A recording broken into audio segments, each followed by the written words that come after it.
Ropes Organization Walcott Foundation Indian Trust Special Coaching to 8th, 9th and 10th classes Digital Virtual Learning Bangaru Palimani Rugangavar from Pedapunjani by Reddy Pulli Mandal. Chairman Dhansekaran. Director Drive Sri Lata.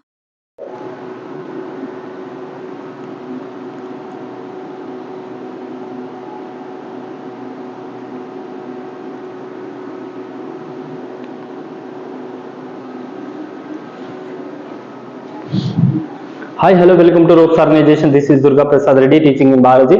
So previous video 9th class tissue chapter part discuss చేసుకున్నాం మనము. ఆ parts లో మనము muscular tissues గురించి discuss చేసుకున్నాం. ఈ part లో muscular లో ఉన్నటువంటి టిష్యూస్ లో టైప్స్ గురించి మనము డిస్కస్ చేసుకోబోతున్నాం. ఏమేమి టైప్స్ ఉన్నాయి. సో బ్రీఫ్ గా మనం ఒకసారి మస్కులర్ టిష్యూస్ గురించి డిస్కస్ చేస్తే మస్కులర్ టిష్యూస్ లో మనకి మూవ్మెంట్స్ ఏ విధంగా ఉంటాయని మనం క్లియర్ గా చూస్తే మస్కులర్ టిష్యూస్ కనెక్టివ్ టిష్యూస్ వాటిని మనం కనెక్టివ్ టిష్యూస్ అంటున్నాం. Which is help with movement కి యూజ్ అవుతాయి. ఆ టిష్యూస్ అనేవి మస్కులర్ టిష్యూస్ తో టచ్ అప్ అయి ఉంటాయి, అటాచ్ అయి ఉంటాయి. సో అవి బాడీకి కన్సిస్ట్ కి లేదా ఎలాంగేషన్ కి యూజ్ అవుతుంది.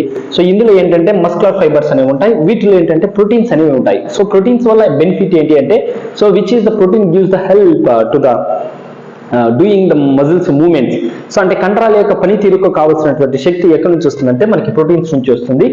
సో ఇలాంటి ప్రోటీన్స్ అనేవి వాటిలో ఉంటాయి. సో వీటిలో తీసుకుంటే మజిల్స్ లో 2 టైప్స్ ఆఫ్ టిష్యూస్ ఉంటాయి. ఒకటి ఏంటంటే వాలంటీర్ టిష్యూస్, ఇంకొకటి వచ్చి ఇన్వాలంటరీ టిష్యూస్. వాలంటీర్ టిష్యూస్ అంటే మనం అనుకుని సో నడవాలని అనుకుంటే ఆ మూమెంట్ తేవాలి మసిల్స్ లో అని అనుకుంటే మూమెంట్ తీసుకొస్తే దాన్ని వాలంటీర్ గా అంటున్నాం. So involuntary which is do not move under hour will, అంటే మన యొక్క ఇన్వాల్వ్మెంట్ లేకుండా ఇన్వాలంటరీగా మూవ్మెంట్ అయితే దాన్ని ఇన్వాలంటరీ టిష్యూస్ అంటాం. దీంట్లో మస్కులర్ టిష్యూస్ లో మనం తీసుకుంటే striated muscles. So this is first one we're discussing about striated muscles గురించి మనం డిస్కస్ చేసుకోబోతున్నాం. సో స్ట్రైటెడ్ మజిల్స్ అంటే ఏంటి, ఎలా ఉంటాయి, వీటి యొక్క పనితీరు ఏంటి అని మనం క్లియర్ గా చూస్తే striated muscles are voluntary muscles having light and dark striations. So voluntary muscles clear గా అబ్జర్వ్ చేస్తే having light and dark strains లేదా దాన్ని స్ట్రైషన్స్ అంటాం. అంటే లైట్ అండ్ డార్క్ కలరింగ్స్ లాగా ఉంటాయి. We can identify that light and dark striations అని మనం అబ్జర్వ్ చేయొచ్చు. అలాంటివి ఉంటే అవి కూడా ఎలాంటివి అంటే voluntary muscles. These cells are long, cylindrical and are multinucleated. So ఈ సెల్స్ ఎలా ఉంటాయంటే ద సెల్స్ ఆర్ లాంగ్, ఇవి కణాలు. ఈ కణాలను మనం అబ్జర్వ్ చేస్తే ఎలా ఉంటాయంటే చాలా లాంగ్ ఉంటాయి. సో పొడవుగా ఉంటాయి, విచ్ ఈస్ లైక్ దిస్. ఇలా పొడవుగా కణాలు అనేవి ఎలా ఉంటాయంటే చాలా పెద్దవిగా పొడవుగా ఉంటాయి, లాంగ్. సిలిండ్రికల్, ఈ స్ట్రక్చర్ ఉంటే దీన్ని ఏమంటామంటే సిలిండ్రికల్ అంటాం.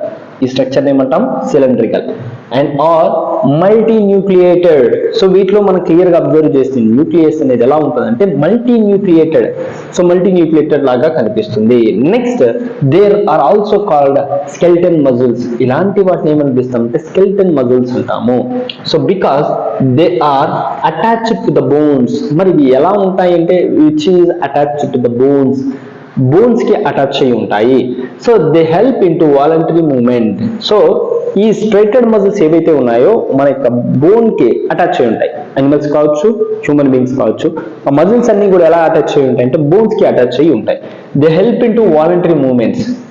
సో ఇవి ఏంటంటే వాలంటరీ మూవ్మెంట్స్ లో మాత్రమే ఇన్వాల్వ్ అవుతాయి. ఇప్పుడు నేను ఇలా హ్యాండ్ ని పైకి లేపాలనుకుంటున్నా, సో లేపగలుగుతుంది. దిస్ ఈస్ కొత్త వాలంటరీ మూవ్మెంట్. ఇలాంటి వాలంటరీ మూవ్మెంట్స్ లో మాత్రమే ఇన్వాల్వ్ అవుతాయి. So the body. So this is striated muscles. ఇది స్ట్రైటెడ్ మజిల్ కి సంబంధించి. నెక్స్ట్ ఏంటంటే అన్స్ట్రైటెడ్ మజిల్స్, స్మూత్ మజిల్స్. వీటిని ఏమనిపిస్తామంటే స్మూత్ మజిల్స్. వీటిని హార్డ్ మజిల్స్ అని కూడా అంటాం. Smooth muscles are involuntary muscles having no striations. So వీటిలో ఏంటంటే ఇన్వాలంటరీగా ఉన్నటువంటి మజిల్స్ లో స్ట్రైటన్స్ అనేవి ఉండవు. స్ట్రైట్ గా ఉండడం కానీ లేకపోతే అలాంటివి ఉండవు. The cells are long and spindle shaped and are also uninucleated. ఇక్కడ ఏంటంటే ఈ సెల్స్ ఎలా ఉంటాయంటే లాంగ్ ఉంటాయి అండ్ స్పిండిల్. సో స్పిండిల్ అంటే ఏంటంటే మధ్యలో లావు ఉండి ఎడ్జెస్ లో సన్నగా ఉంటుంది, లైక్ దట్. సో ఇక్కడ ఏంటంటే ఇలాంటి spindle shapes and are uninucleated. So ఇవి ఎలా ఉంటాయంటే యూనిన్యూక్లియేటెడ్ గా ఉంటాయి. There are present in alimentary canals లో ఎక్కువగా ఇలాంటి సెల్స్ అనేవి ప్రెసెంట్ ఉంటాయి. బ్లడ్ వెజల్స్ లో కూడా ఇలాంటి టిష్యూస్ అనేవి ఉంటాయి. నెక్స్ట్ ఇంకెక్కడ ఉంటాయంటే bronchi of lungs. So bronchia of lungs, lungs లో బ్రాంకియాస్ లో మనకి ఆ టిష్యూస్ అన్ని కూడా ఏమంటే unstriated muscles, very smooth cells, అందుకే ఇవి ఇన్సైడ్ ఆఫ్ ద ఆర్గన్స్ లో ఉంటాయి.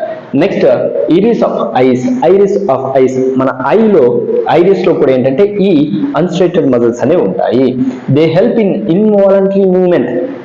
మన కళ్ళు ఇలా మూసుకొని తెరుస్తున్నాం, అది మనం అనుకుని చేస్తున్నామా, మనకి తెలియకుండానే జరుగుతూ ఉంటుంది. లంగ్స్ లో కూడా మన ఇన్వాల్వ్మెంట్ లేకుండా దాని పని దాన్ని చేసుకుంటూ ఉంటుంది. బ్లడ్ సెల్స్ లో కూడా ఏంటంటే మనకి ఇన్వాల్వ్మెంట్ లేకుండా మనం అనుకోకుండానే మూవ్మెంట్స్ అనేవి జరుగుతూ ఉంటాయి. That is called involuntary. అలాంటి చోట్ల ఉండేటటువంటి టిష్యూస్ లేదా మజిల్స్ ఏమనిపిస్తామంటే స్మూత్ మజిల్స్ అంటాము.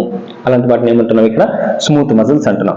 ఇలాంటి మజిల్స్ ఏమనిపిస్తామంటే అన్స్ట్రైటెడ్ మజిల్స్. నెక్స్ట్ వచ్చేసరికి cardiac muscles. Next one cardiac muscles. So what is mean by cardiac muscles? Are involuntary muscles having faint striations. So ఇక్కడ ఏంటంటే ఇక్కడ మన కార్డిక్ మజిల్స్ లో తీసుకుంటే ఇన్వాలంటరీ మజిల్స్ లో కొన్ని ఏమంటే హ్యావింగ్ ఫెయింట్ స్ట్రేషన్స్, స్ట్రైట్ గా ఉన్నటువంటి కొన్ని ఉంటాయి. The cells are called long. అవి ఎలా ఉంటాయంటే లాంగ్ ఉంటాయి. సో ఇవి కూడా ఎలా ఉంటాయంటే సిలిండ్రికల్. సో సిలిండ్రికల్ గా ఉంటాయి, బ్రాంచ్డ్ అండ్ మల్టీన్యూక్లియేటెడ్. ఇవి కూడా ఎలా ఉంటాయంటే మల్టీన్యూక్లియేటెడ్ గా ఉంటాయి, సిలిండ్రికల్ షేప్స్ లో ఉంటాయి, బ్రాంచ్లు ఉంటాయి. వీటికి బ్రాంచెస్ కూడా ఉంటాయి, ఐ మీన్ సెల్స్ బ్రాంచెస్ కలిగి ఉంటాయి, multinucleated. They are present in the heart and help in to the construction and relaxation of the heart. ఇవి ఎక్కడ ఉంటాయంటే హార్ట్ లో ఉంటాయి. అందుకే వీటి ఏమంటామంటే కార్డిక్ మజిల్స్ అన్నాం, గుండె యొక్క కండర కణాలను అన్నాం. సో కార్డిక్ మజిల్స్ లో ఎక్కువ కనిపిస్తుంటాయి. So the heart and help in to the contraction and relaxation, అంటే గుండె కొట్టుకునే పనితీరు కానీ లేకపోతే రిలాక్స్ అవ్వడం కానీ ఇలాంటి వాటికి ఏంటంటే ఈ కార్డిక్ మజిల్స్ అనేవి యూజ్ అవుతాయి. ఇవి మనకి ఏంటంటే మస్కులర్ మజిల్స్ లో ఉన్నటువంటి 3 వెరైటీస్, స్ట్రైటెడ్ మజిల్స్, అన్స్ట్రైటెడ్, నెక్స్ట్ వచ్చి కార్డిక్ మజిల్స్. సో వీటి యొక్క స్ట్రక్చర్స్ ని మనం క్లియర్ గా అబ్జర్వ్ చేస్తే what is the structures of these muscles ఇక్కడ మనం చూస్తే, సో క్లియర్ గా చూడండి కార్డిక్ మజిల్స్. ఈ డయాగ్రామ్ లో మనకు క్లియర్ గా కనిపిస్తున్నాయి ఇక్కడ కార్డిక్ మజిల్స్ ఎలా ఉన్నాయి అని మనం చూస్తే, సో కార్డిక్ మజిల్స్ ఇలా ఉంటాయి. So cardiac muscles. Next skeletal muscle cells. So ఇవి స్కెలిటల్ మజిల్ సెల్, స్ట్రైట్ గా చూసారా. సో దీన్ని స్కెలిటల్ మజిల్స్ అంటాం. Smooth muscles. సో ఇక్కడ మనకి ఏంటంటే స్మూత్ మజిల్ సెల్స్ ఇలా షేప్స్ లో ఉంటాయి. ఇలాంటి వాటిని స్మూత్ మజిల్స్ అంటాం. సో నెక్స్ట్ వచ్చేసరికి types of muscles.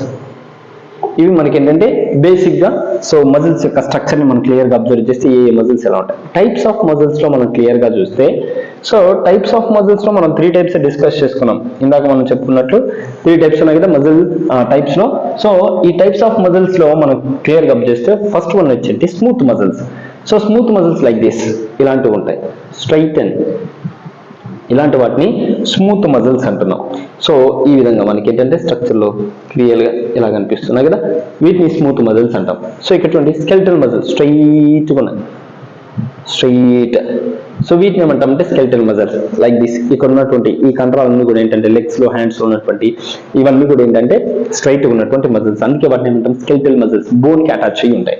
Next cardiac muscles. Cardiac muscles చూడండి బ్రాంచెస్. ఇది అంటే దీనికి బ్రాంచ్, ఇక్కడ ఉంటే మళ్ళీ దీనికి బ్రాంచ్, ఇది దీనికి బ్రాంచ్, సో ఇది దీనికి బ్రాంచ్, ఇలా బ్రాంచెస్ ఉంటాయి. దాన్ని కార్డిక్ మజిల్స్ అంటాము. So inter related discs. So వీటిని ఏమంటామంటే ఇంటర్ రిలేటెడ్ డిస్క్ అంటాం. వీళ్ళు ఉన్నటువంటిది ఏంటంటే ఒకదానితో ఒకటి అటాచ్, ఇంటర్ రిలేటెడ్ డిస్క్ అంటాం. సో ఇది types of muscles. So types of muscles ఇది. సో నెక్స్ట్ మనం ఏంటంటే మనం స్ట్రక్చర్స్ కూడా చూసాం. సో ఇది మస్కులర్ టిష్యూస్ అట్లా ఉన్నటువంటి టైప్స్ ఆఫ్ స్ట్రక్చర్స్. సో దీంట్లో మీకు ఏదైనా డౌట్స్ అనిపిస్తే కామెంట్ బాక్స్ లో కామెంట్ చేయండి. థ్యాంక్ యూ అనండి.